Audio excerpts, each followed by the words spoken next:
Yes, this is ChatGPT, and I asked ChatGPT, can AI actually enhance sales at the enterprise sales teams? And it looks like it says yes. Lead prioritizations and scoring, personalization at scale, sales forecasting, conversation intelligence, reducing administrative work, and cross sales and upsells. So, is it true, Rohit? Uh, do you think that's a lie or true? Yeah, let's start from there. Does it work actually for sales? So the way I would say is, first of all, thanks for having me here. So one of the things which I always spend time in is understanding the pain points of the users. And whenever we are talking to any product management or understanding what are the sales having problems with. Now, there is a lot of emphasis on agentic AI. I completely get that. But what are the basics? Like, I say Elon Musk. If you take Elon Musk, what does Elon Musk really do? You go to the first principles. What are the first principles of sales and from the perspective of the user they're trying to target? They're trying to find out what my customer has problems with. So the first question we are trying to ask is what? And then why this product I'm trying to sell would really help you tell this faster. And what do they need now? What are the pain points? And then we also need some way of how to solve this problem. Now, this looks very simple, fundamental principle which is there. So, who am I talking to? That's the first thing. I'm talking to a sales representative or revenue operations person who's a seasonal, who's trying to entertainment industry. Let's take one industry because we have to just pick some industry.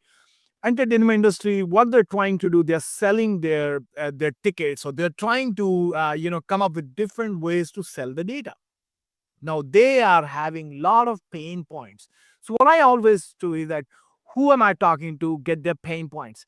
This has currently nothing to do with the agents, but this is where people actually say, hey, I created an agent. But the first thing, the fundamental question is, who am I helping? That's the fundamental question which comes in. So that means I ask the person, like, hey, what are your problems right now? Fragmented data, ticketing. One system is in ticketing, on one is ERP system, one is CRM system, and there is also a system for operations. There's a separate system. How many systems do we have? Like at least 50 to 100 systems. If you all, it's not a lot of systems out there. So that's Sorry, I'm sorry. I need to interrupt you. People say that something is with your voice quite. It's it sounds too loud. okay. I will taper down. Maybe you can move the mic bit from you. Yeah. Is it better? Right. All right. Yeah. All right, good. Thank you. That said, the first thing we need to do, understanding the pain points. What's the customer journey looks like? And that's where we always create customer journeys for the user. Now, what happens when we are trying to solve that particular problem? Now we are going to go, hey, what's your journey looks like from morning till evening? Sales reps, what are the things sales rep needs to do? They need to understand, the missed follow-ups. They did some follow-up, they need to follow up. Who do I follow up? So the problem is identifying. The first thing which was there in ChatGPT you saw was identifying what lead should I have. But really, that is a really big problem. They spend a lot of time finding those problems. Now, what they're looking for is, metrics. So we say that, hey, how much revenue should I be able to get from this customer? And how much did they spend last time? But really, what they're really missing out in the whole puzzle is something called as, lagging measures. You can measure certain things. Like, for example, CSAT score. You can say, this is my CSAT score. It improved from last year to this year. That's fine. Oh, this person iterate. Like, they just said, sorry, I don't want to use you. It's too late. Now, that is the real spark which comes in with the agent. I am so excited about there, which is called lead indicators. Lead indicate. Yeah. Just to remind, we're here for stories. Yes. Thank you for introduction and sales. Let's go to the first story. Yeah, so the first story here is that from this company's perspective, they were having problems getting the data, and that's where the lead indicators comes in play. They were having real problems in finding out what's the sentiment looks like for this customer. When I'm trying to send this email out based on the sentiment of the customer, are they having a really good time with us or they having bad time with us? Those all are, we can get it from the call summaries. That means when you have a call, when you did some call, you are able to get that call summary or from suggestions from the customer. You get that problems, and now you're trying to define this problem and create your own agent to solve this for you. That means you're training an agent to solve soup to nut. That means calling the email, identifying the email, calling the person.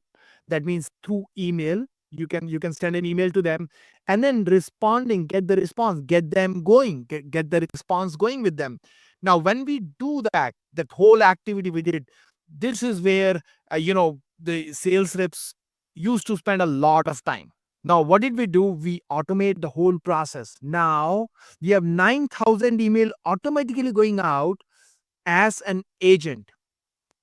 So that means what we did was we trained the agent to deliver the emails. Now, the most important thing is, Yeah, yeah.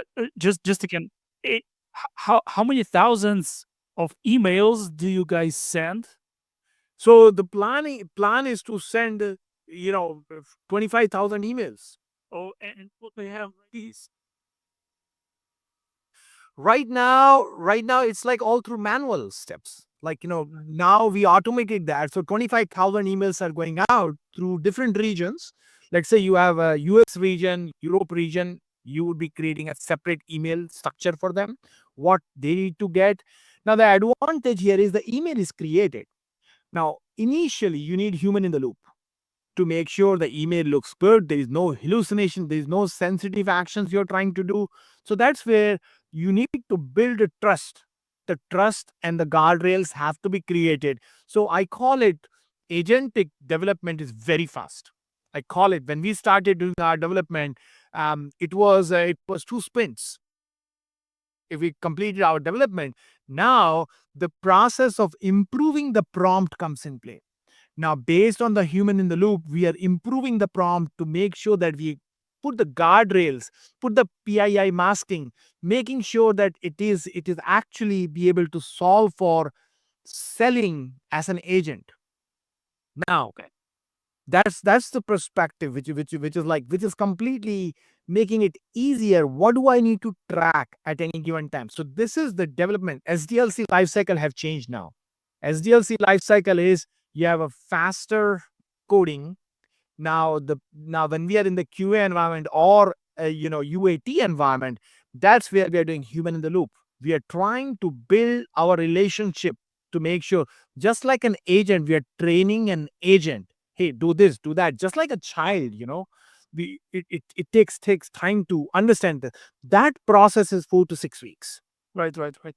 And let's get back to the business you actually worked for. So, how it impact the business? Did they fire salespeople or they sold more and increased the revenue? Yeah, how it worked actually out? So this is where I would like to just quote one person here. AI isn't taking all the jobs, but it's taking all the tasks it can help us solve efficiently. So what we did was, we warm the lead. Warming lead takes time, but now I hand over that lead to a human agent through a scheduler. This person is These are the slots available. Now the real person can schedule the call. Now that can be taken by the real person. Before the person is talking to them, now this is another agent, which interesting agent which we build, because we need to train the sales rep to talk to the customer. Before they talk to the customer, what are the points they should talk to? How are they talking? Are they talking too fast? What are the objections which can happen during the sale when we are trying to do final sale? all those practice can be done just like the way we are talking right now. They're calling it avatar, like we're calling a sales coach. Salesforce has something called sales coach, which is doing just like a live we are speaking. The avatar is speaking to us as a customer, asking us questions. And that is another way. Now we are increasing our revenue share, because now what we are doing is you made us confident. So there are three elements to this. I call it three elements you have to have in place. One, predictive. Second, assistive. The third, autonomous. Predictive predictive what's the next best lead I should work on? Assistive, how to handle this call really well through sales coach. Autonomous, through SDR agent, which I created like for few major companies we created there. Now this is where, here is the renewal follow up. Hey, I want to renew this data. How about I have an agent do it for me? Or look at the sentiment. Based on the sentiment analysis, now I have an agent to follow up, to automatically increase their sentiment. The customer is not happy. What can we do to make them happy? To increase their score. By the way, their score is really good, but recently, due to their conversation, we find out from social and other places it is going down. Predictive. That's where the predictive comes in play. Now, what actions to take would be on top of it. So there are three things which we need to master in this agentic area: predictive, autonomous, and assistive. Once we do that, now we have a full package with human in the loop. So, to answer your question, we would be able to do our job. The salespeople will be able to do their job much more efficiently by following the agentic framework. Haha. Okay. So, uh, from those two stories, first story, as I understood, is AI actually performing some warming up work, right? And once the lead is warm, uh, it signals to the human sales rep, right? And the human actually steps in the game and sell and close and communicate. Am I right on that? If I am right, what were the measures of success of that, and how did they grow those measures, or didn't grow less? How did it grow? Yeah. Yeah. So what really happened? Measurable is upsell increased by 20% right away, because your upsell is increasing. You're looking at the sentiment of the person. That's the lag measure. We found out that increased. That was really good. Renewal close rate also increased by 10%, which was a great thing. We were able to find renewals are coming in, and we are able to do that. But the most exciting part of the journey is that now we are able to do the lead measures. That means we are able to speed up to lead. Like when the lead is there is something called lead score. You're scoring that person, scoring that customer. Now, how can I increase the lead without any human intervention? We are able to do so. That was 40%, like 20 to 40% we have seen, is improved. So that's where the customer profiles overall, what do we know about this customer? That improved by 30%. So that is where now we are coming in, and then looking at the objections which are coming in. Now, this is a continuous loop, by the way. Continuous loop for improvement. Now you're looking at the objection handling and see how AI can coach better the sales agent who's doing the final close, be able to do that. So it's basically taking into account both the lag measures. I started with the lag measures and lead measures. A lot of people just stop at the lag measure. And that is the real problem they always face. They say, hey, CSAT score has just improved by this much. No, while the CSAT score is going down, you acted on it. That's where the action comes in play. So in Salesforce and other agentic areas, which I'm more excited is not a dashboard. How many here say yes in the chat window? You have seen, a dashboard. Dashboards. How many here have a lot of dashboards you create? Say I in the chat window. But does it they do any effect? Did they do anything? You're just creating. I create this report every week. Maybe somebody's looking at it. So instead of that, you create something called a calculated insights. So that's a specific term. You calculate and you say that what's the lead score? Is the trending going down or up? If the trending is going down, what action an agent can take now automatically to improve that score, to improve their experience? And that is where the lead measures really helps us. This is what I'm so excited about this journey, is creating the calculated insights. Now I'm acting on top of the data. Wow, wow, wow, wow. I wished actually AI increased my sales by like 22 or 40 or whatever you say percent. That would be I can imagine the scale actually and the volumes on the scale that companies actually can receive using that. But Like, so problem, it is a biggest problem. Like, when we started with, like, let's face it, like, you are creating an agent, how many emails you can send if you are a Google user? I'm talking technically. Now, this is a technical perspective. We all know that it's close to 1,800 emails. You cannot send more than that per day. Otherwise, you are spam. You are a spam. Like, you're calling us a spam. Yeah. Same thing. Microsoft is around 9,000 emails. So now you can grow that. How can we do the grow? Like, we use Microsoft one place and another place, Google. We created multiple agents per region. mhm. And that's the way you get the growth out of it. You have this different segmentation. Instead of one agent solving for the whole company, now we have focused on one market, French market. Let's solve for their problems, customized solution for them. Same thing is to New York market, customized solution for them. And that brings completely different view to the whole thing. All right, thank you very much. But what was it smooth actually from the beginning? Any lessons learned, any mistakes? Because it's always good to talk about the success, growing numbers, all that, but we all know that actually what it means actually. So what lessons, what mistakes, whatever you can share with our audience who actually planning and obviously your figures you are sharing are tempting and that's insane. So if I can actually implement AI in my sales process and get those increased numbers, well, Yep. but what should I avoid? Yeah. So, number one, and people make this mistake all the time. The first thing is that you have a child.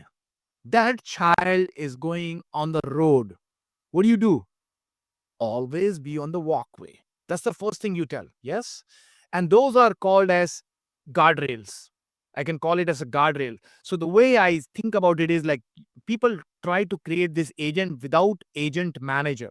So that's the first thing, first tip I would always give is always create an as a lesson for us also is who is your best salesperson? Who's you in your company? There's always in the company, there's the best salesperson, one or two people. Like we all know, like those people. Yeah. They are the agent managers. Now we are employing these autonomous agent. I'm talking. We are employing this autonomous agent as a direct report. They're directly reporting in the hierarchy to these top sales agent or service agent, whatever agent you're trying to create. So we created this one is sales perspective. So who's the best person? Now they are agent managers. That's number one. If we just do that, clean ownership of data quality comes in play. Who is saying that, hey, this is the data which is coming to me? Now, this is another biggest problem which we faced when we started working on this. Data for the same customer is there in 50 different places. There is no customer 360 available for them to use. Now this is a problem. Why? Because customer has some problem. It's stored in one system. How we I look at customer 360, And which email should I use to track them? Is a big problem. Can they use guest checkout? If they use guest checkout, can we identify who these are the same people or not? And that is where customer 360-degree view comes in play. Now, Data Cloud in Salesforce does that. Snowflake helps out with initiative. Now, what that means is that we face this problem. Consent policy is a big problem which is there in this. So, person has to consent. Yes, I want to use this sales email coming to me. Now, this SDR agent in sending an email out, what if they send that I don't want to receive this email? You would have to honor it. You see, there's some real problem. This is like a real situation happening, and and that's another thing that comes in. The third part, which is always a big problem, is latency. So latency P99. What does user feel is very important. Now we are coming up with pre-computing the data. People say, "Hey, I'll use Chat GPT." How many here wait for anywhere from 10 to 20 seconds to get Chat GPT answer? Come here, do that. Yeah. Pretty much everyone is doing it. You're not pre-computing the data ready to go in a cache. Now that is a newer pattern which is coming in, which is like latency improvement pattern which is coming in. So that's another part which is there. And then the last part I would say, which is really important, is FinOps. FinOps means you need to create budget prompts. Like you're selling the product. Now, there is a crazy thing happening. SDR agent is sending it to a chat agent. Can you do that? Technically, can you do that? Yeah. You can have one agent after the warm is done, and exciting stuff I'm working on. I'm talking like something in the future, which is with something is coming, you're warming that they warmed up. Now at that point of time, you route that to a chat bot or chat agent, which will now be able to do financial booking for them. While they're doing the financial booking, you can use FinOps, like budget prompts, like hey, how much should be the money I need to spend here. So that's where once you do that, now you're putting in like all the perspective to make it easier for us to use. Right. So I really love this structure. So let's get back and actually repeat all these problems. So the first problem was, uh, could you please Seeing ownership. Create agent manager. You have to have an agent manager for everything what you do. right? Then data. It's scattered, right? Customer 360, or needed to use product 360, or some way. You are not the only product you are selling. You're selling your product along with another product. If you go to Amazon, you find out you're buying a bike. You also get the helmet. You're not manufacturing helmet, but that's called linked data is coming in. And this is where you get that data and you can sell based on that data, grounding the data for the bike, And third, yeah. and then use it. Number three is latency. You're going to have problems with latency, and then unless you pre-compute the data, you are able to pre-compute this data. Once the data is pre-computed in the data cloud or Snowflake and data cloud, and that means it's ready to go as a vector database, vectorized database, you can call it. Now you're retrieval augmented generation, all the questions the user is asking. So And fourth, the next one, the FinOps, right? FinOps, yeah. So FinOps is another part which is coming in. Like when we are trying to work on this solution, now you're looking for different ways to sustain. Like how do you make the money? Like money. So Absolutely. And I actually loved another one, the ethical aspects. So we need to actually respect what user wants, right? yes, user wants certain amount of data. Like now that's where that's where the perspective comes in. Like now I'm looking for, let me ask a different perspective here. Like, I'm looking for a bike. If somebody gives me, and this is what's happening right now in the rag places, like, all the rags are created, they have problems on that regard. Somebody wants to get, okay, let me get, a bike. When I'm looking at a bike, if somebody give me a, also, hey, you can also buy a car. No, I'm not looking for a car right now. So really, that's what's happening in the knowledge area nowadays. When the retrieval augmented generation, everybody's saying this is awesome, like this is giving us the data, is giving us, okay, there is in computer, there is something called garbage in, garbage out. Yeah, it's like garbage in, garbage out. So you creating this knowledge, you're putting some junk out there and you're calling it as a knowledge. Absolutely. Problem is, the real problem, the core of the problem is that people think that it's perfectly fine. No, you have to create the chunks, knowledge chunks, which are useful chunks. And then another thing which we did, like which is an advanced thing which you can do on top of that, is graph rag. You can apply for a given chunk. I'm talking at a high level. Let's say a document is there. You have a big document of 100 pages. There's 100 pages document. You're going to create chunks of different segments, and then while you're creating those chunks, you say, for this chunk is solving for this problem, this chunk is solving for these 5 questions, this chunk is solving for these 5 questions. Now this is called as reverse questionnaire. Reverse questionnaire. Now, this is advanced RAG, which you can add on top of this. Now, what's happening is your chunks are there. You can overlay the chunks also. Like you have a document, you want to make sure that relevant chunks are there. You can prepend some tags on in the beginning of the chunk. Hey, you're talking about this product, bike. You're talking about bike, and SXLR bike, which I'm talking about. And for that, this is what the chunk is. This chunk is answering these 3 questions. And if the 3 chunks are answering the same question, now you had better answers. And now that answer can be used by all 3 agents: predictive, to predict, autonomous agent, and assistive agent to solve the puzzle for us. All right. Thank you very much. Um, yeah, definitely the case where AI can increase sales is more, hot and interesting than the case that where you train sales representatives on agents with all that stuff. Anyway, so I feel like you have bunch of information. You know what you do. You have this um Aristotle.